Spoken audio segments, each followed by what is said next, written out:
So, it seems there's some controversy surrounding my Don't Be a Wuss video. And while some of you decide to be complete jerkwads about it, some of you are also quite nice about it. And I'm going to address one of you now because, well, you bring up some valid points. Hey BionicDance. My name's Shayrah. I'm kind of new around here. You probably don't know who I am. True, but now I do, so hi there. But I've actually been around for a long time. I just started making videos, and I have to say, you've always been a person I've respected so much. You've always been a person that I've looked forward to watching your videos. It shows up in my subscription box, and I say, oh my gosh, yes! I'm so excited. Totally click immediately. Aw, shucks. What can I say? Thanks. I appreciate that. I love your channel. I love your show. That is until this video. Yeah, about that. There seems to have been a major miscommunication for a fair number of people. Though if you look at the video, if you look at the comments section, a large number of people did get it. So I know it was not entirely my fault, but a lot of people misinterpreted badly, and unfortunately, I hate to say it, you're one of them, but we'll get to that because you do get into specifics. So now, when I watched the video initially, I just said, you know what, fine, I disagree with her. She just doesn't understand a specific aspect of something. It's okay. Whatever. And I can respect that. I mean, the sheer number of videos that I watch where I'm like, wow, this person was a chowder monkey, but I'll let it go, it's not worth the fight. I mean, I do it too. So, yeah, I respect that. But then I read your comments, and I think you know what I'm upset about. I think you do. I think you know what is the thorn in my side right now. Well, if you read the comments, you know it's kind of a thorn in mine as well. Just saying. I'm just going to tackle what I think is wrong with the video first. You talk about a false dichotomy of black and white, theist or atheist. These are the only two options. Those are the only two options. You see, either you're a believer or you're not. And it's belief that makes you a theist. If you believe in God, you're a theist. If you don't believe in God, you're an atheist. Active disbelief is not necessary. The only thing that is necessary to be an atheist is to lack God belief. That's it. This is all fine and dandy, and technically you're kind of right. But you're eliminating the human part of the equation. When it comes to humanity, we have emotions, we have feelings, we have beliefs, and we have apathy. Maybe we do, but that's still irrelevant to whether or not you believe in a God. I mean, okay, maybe you don't care. If you don't care, you don't believe. If you don't believe, then you're not a theist. If you're not a theist, then you're an atheist. It's that simple. And I realize there are people out there who don't want to be lumped into the atheist category, but what you or I or what they want is kind of on the irrelevant side. All that matters is the facts. I mean, we actually have to cut the emotion out of it when we're determining these kinds of things. We have to be scientific. We have to be rational. That's part of the point. Now, okay, granted, we're not going to live our entire lives that way, but if we're going to be defining something, we kind of have to be just a little bit on the pedantic side. And I think that's where agnosticism, pure agnosticism, and apathy, they hang out together. But again, agnosticism is not some middle ground between atheist and theist. It would only be one if to be an atheist you had to actively disbelieve in a God. And that's just simply not the case. And this is where I think you might have missed what's going on here, because you've never experienced this particular journey that I went on and that many others have gone on in the atheist community. It is a deconversion. That's not strictly true, but I suppose for all intents and purposes it might as well be, but I went through a period of time where I considered myself something of a naturalistic pantheist, and I did actually, as a small child, ask my parents if we could go to church. I was curious. It wasn't that I believed in a God, it's that I kept hearing about this church thing and wanted to understand, and we ended up going to a Unitarian church, which, as I understand it now, I didn't at the time, but as I understand it now, that's about as like non-denominational a church as you can possibly get and still be religious. But regardless, I did actually have to go through, I don't know if I want to call it a deconversion exactly, but I did have to move from a spirituality to atheism. So I realize it's not entirely what you meant, but you get the idea. A deconversion from an insane amount of indoctrination. Well, yeah, like I said, not quite the same thing. We have to deconvert from that. We have to chunk off all the bad things and unlearn stuff before we can actually fix ourselves and actually start to think. Well, thinking is good. You know I'm all about that. And you've taken out that part of our journey and just said, you're a wuss. And this is where the miscommunication came in, because I'm not referring to agnosticism as some sort of middle ground between atheism and theism. It's not some neutral zone where you can safely not believe in God and not have to call yourself an atheist. I mean, those are the people I'm actually calling out, are the ones who look at agnosticism as some way to be an atheist without being an atheist. Those are the people I'm calling wusses over here. To better describe what journey we have gone on, there is a really amazing graph, and it's in all different kinds of free-thinking websites and other atheist websites, and I'm going to link it right here, or I'm just going to show it right here. Check it out. Okay, so I'm pretty sure that you've seen this graph before. Actually, I haven't, and I kind of still haven't, because you didn't link it in your video description, and in the video it's very blurry, so I actually can't see it. I have no idea what that graph says. And it really shows all these different aspects of belief or lack of belief, knowledge or lack of knowledge, what different viewpoints humanity can have. There's so many different ways of thinking. It's not black and white. But you see, it actually is black and white if we narrow it down to atheism or theism. Yes, you can add agnosticism on top of that, but all that does is add an extra factor. Agnosticism doesn't get you out of believing or not believing. I mean, all agnosticism says is, I think God is knowable, I think God is not knowable. That's all agnosticism says. It doesn't talk to your belief at all. And theism does. That's where this whole thing comes down to, is do you believe or don't you believe? That's it. It's black and white. You either believe or you don't. Sure, you can have different degrees of belief or non-belief, but none of those address agnosticism. That's the problem, is that there are a lot of people who are using agnosticism as that neutral, like, middle ground, instead of realizing that it doesn't even address belief at all. And when it comes to humanity, there is no Republican and Democrat. There is no black and white. There is no right and wrong. There's just humanity. And that's where you've gotten this all wrong. I really think that's where you got it wrong. And it's not that you're wrong, but you're taking out that piece. But you pretty much have to take that out. If you don't, you'll basically be lying to yourself. I mean, if someone is scared of or disgusted by the atheism label, but they don't believe in God, well, they're still an atheist. And to not call them that would essentially be lying. And even if it weren't lying in the strictest sense, it's still inaccuracy, deliberate, willful inaccuracy. And I'm sorry, but that's a path down which I cannot go. Oh, gosh. Well, I think the best way I can explain it to you is if you go and look at the atheist community here on YouTube, there's a bunch of deconversion videos. You will see evidence, loving doubt, and guess what? They talk forever.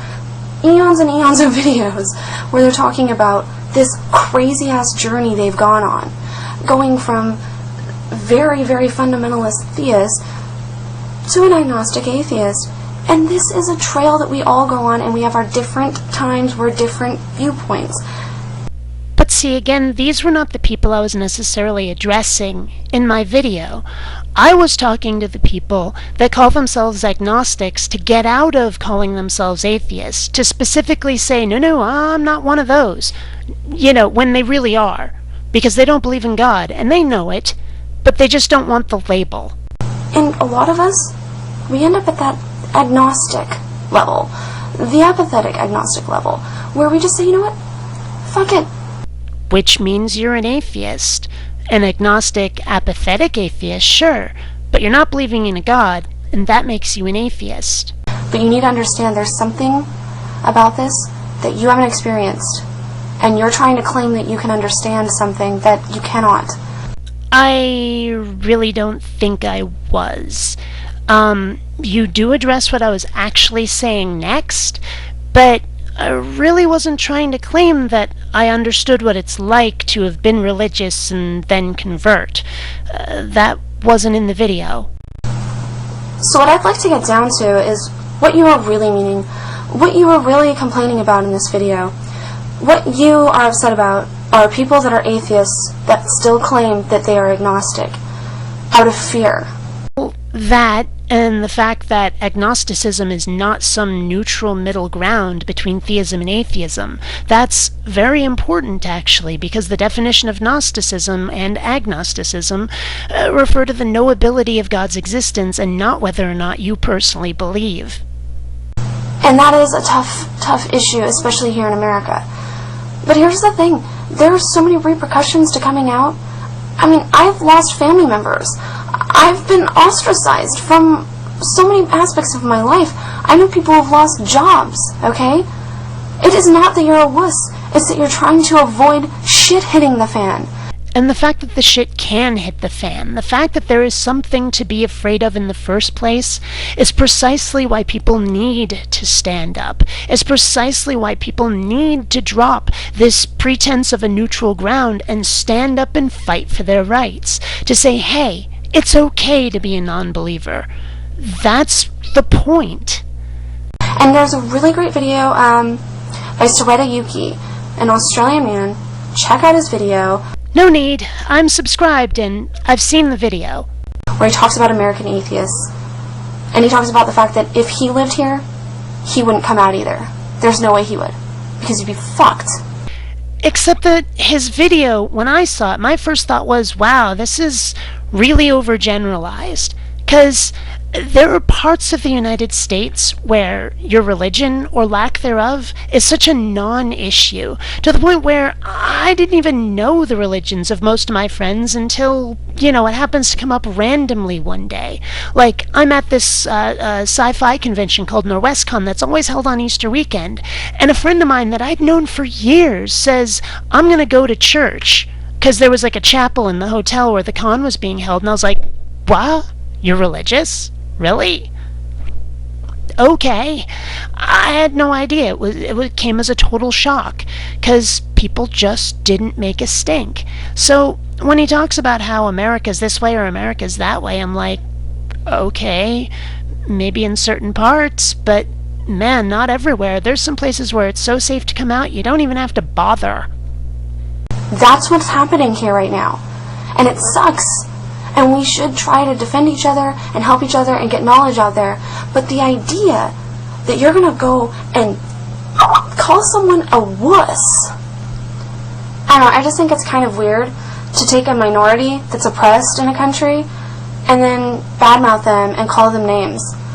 Yeah, but try to look at it from my perspective for a moment. You see, the way I see it, whether we want to be or not, we're kind of in a fight. The religious out there, they've been exerting themselves more and more lately, and it seems to me that we could easily start to lose rights if we don't stand up and fight. I mean, I'm already made up of enough minorities. I'm multiracial, I'm a lesbian, I'm an atheist. The last thing I need is for a bunch of people who believe in this mythical deity to stand up and tell me that I can or can't do certain things. We need to stand up for the rights of the godless, for the rights of the non-believers. So when someone says, oh no, I'm in this neutral middle ground, I'm an agnostic, not one of you atheists, I'm sorry, but that sets my teeth on edge. That makes me go, dude, you realize that you're just kind of cutting your own throat, right? That's where I'm coming from. And I think it's perfectly reasonable to call them out for being scaredy cats. Maybe you should be more understanding. Maybe you should be a little nicer about this shit. I mean, dude, we're all people here. Can't we just have different viewpoints? Or do we all need to think like you? It's not about whether or not you think like me, but it is about whether or not your action or inaction has an impact on my life. I mean, let's face it, if these folks who call themselves agnostics, but they're basically atheists because they're non-believers, aren't willing to commit themselves, well, it brings to mind that issue of, first they came for these guys, but I didn't stand up because I wasn't one of them. Then they came for these guys, and I didn't stand up because I wasn't one of them. Then they came for me, but there was no one left to speak up for me. It's that kind of situation that's going through my head when I hear someone calls themselves an agnostic so they can stand aloof from theist versus atheist. That kind of makes my blood boil just a little bit. But that isn't even the main problem I have. The main problem I had was with your comment section. You were name-calling. You were freaking out because someone wouldn't agree with you. You repeated the same exact mantra over and over and over and over and over, as if that would somehow make him go, I agree with you all of a sudden. Yeah, well, from my perspective, that's precisely what he was doing to me. I'd put out an argument, and he'd put out his argument without ever addressing mine. I mean, yeah, okay, obviously he's got his own argument, but, you should at least address what I said. Let what I said have an effect on what you're saying. And, he wasn't doing that. And, I just got more and more frustrated as it went on because I wanted him to actually address what I was saying. And I did try to put it forward in several different ways, but it kept bouncing off. And I'm sorry, when that starts to happen, I start to think about reaching for the block button because what I'm seeing is a brick wall. And yeah, that kind of thing does tend to get under my skin. It does tend to make me angry. So yeah, my language got a little less civil as we got into like the 13th or 14th iteration. Of course it did. But, what can I say? It got really, really old really, really fast. If doing something doesn't work the first time, or the second time, or the third time, guess what you do? You learn that isn't what's working, and maybe you stop repeating the same damn thing over and over and over again. Yeah, well, from my perspective, that shit was mutual. He was doing it too. Not that that excuses me, but you don't get to just land on me for it. You know what works? Knowledge, logic, information, instead of semantically arguing with them that they don't have a valid viewpoint. But a large part of the argument is semantic, and you say give them information. Showing them what the word agnostic actually means is giving people information. That's kind of part of the point.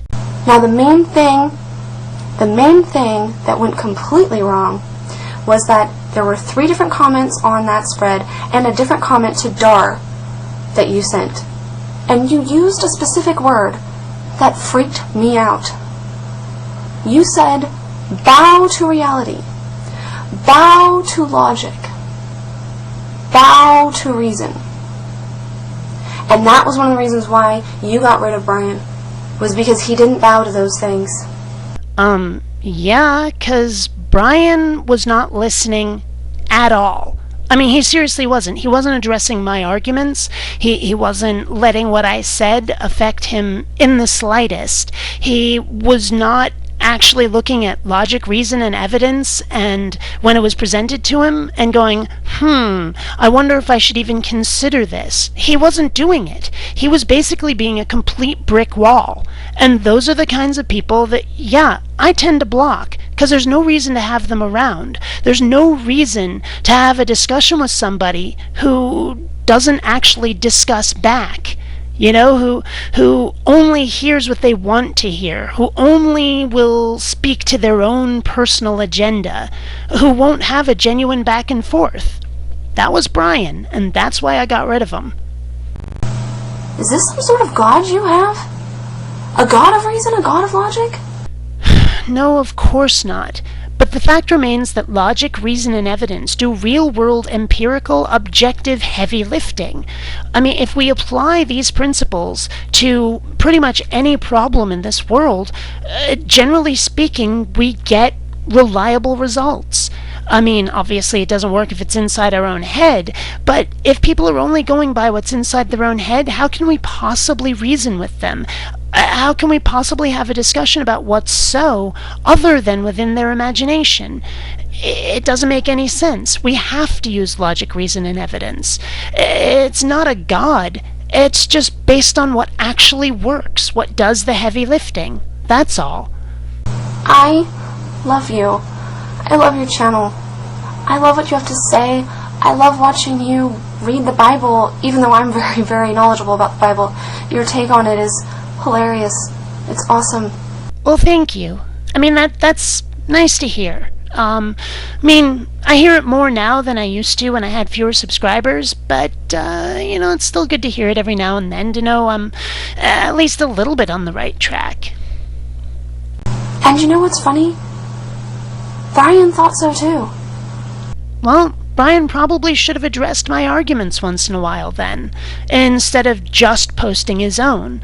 I mean, I wasn't typing just for the clickety-clack of the keys, you know? I was kind of hoping he'd actually address the points I raised, and he just wasn't doing that. He's not the only one that disagreed with you. A ton of other people disagreed with you. But you want to know what I heard from so many other people in this community? They said, don't disagree with her. She will block you. Well, that's just not the case, because there are plenty of people who have been on my channel for quite some time who've disagreed with me many times over the years, but they're still here. The big difference is that they were open to argument. Brian wasn't. Every time I would answer one of his posts, his next post would not address my arguments. His next post would be just him reasserting his own argument. It became pretty clear to me that there was going to be no back and forth, that there was going to be no intellectual haggling, that there was going to be no reasoning with him, that he was treating his position like it was unfalsifiable. And at that point I was asking myself, why have this guy around? I mean, he's not going to debate in good faith, so what's the point? That's why he's gone. It wasn't about disagreeing. It was how he disagreed. Maybe you should rethink this. Maybe you should look at yourself in the mirror and ask yourself, were you 100% right in this? You may not have been 100% wrong, but maybe something was missing. Well, from my perspective, what was missing was the parry and thrust, the back and forth of actual reasoned debate.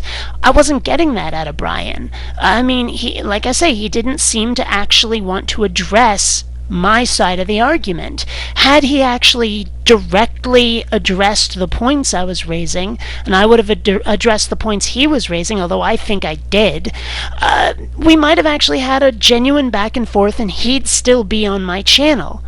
I mean, okay, maybe I could do like some other YouTubers do, where they never read the comments section, where they just post the video and then stand aloof. But I've had so many users tell me they love it that I actually interact with them, unlike other YouTubers. And I don't want to stand apart like that. I mean, part of the idea is to interact with people. But again, part of the idea is to have genuine intellectual discussion, which is not what I was getting out of Brian. All I was getting out of him was rhetoric. If he had addressed my points, we could have had a back and forth. He wouldn't do it. He seemed incapable or unwilling. And that's the problem. That's what was missing. Maybe you just didn't know. And that's okay. One of the beautiful things about this community is you can come out and say, I was wrong about something, Or maybe I just didn't get it. I didn't know what you meant. You obviously weren't trolling. You obviously meant well. Actually, from my perspective, it wasn't obvious at all that he wasn't trolling. It seemed to me he very well could have been, given the way he was trying to debate, because, again, he wasn't actually addressing my arguments, and a large part of trying to troll somebody is trying to frustrate them. So it sure seemed to me like trolling was a very real possibility, and that's part of why I eventually decided to get rid of the guy, was because, from my perspective, he was just being a brick wall and potentially a troll.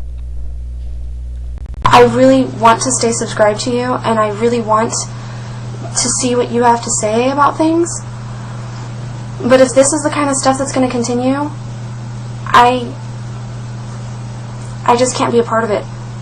Well, believe it or not, this isn't exactly the way I want things to go either. But the truth of the matter is that while I obviously have to accept some of the blame for my video being misunderstood, I mean, I wrote the fucking thing, right? But a large number of my subscribers who watched it did understand it, at least half, if not more.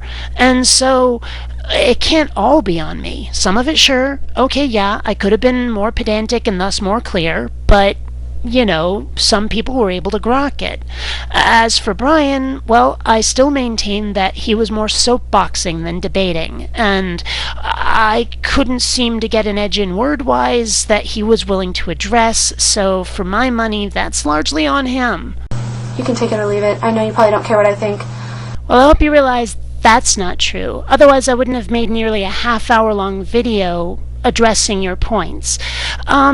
Of all the videos I got responding to this one, yours was probably the most reasoned and the most reasonable, and that's why I addressed you, because yours was civil and clearly heartfelt, so I wanted to address it. For one person that's making a video, there's probably a ton of others that are thinking this. So maybe take it to heart.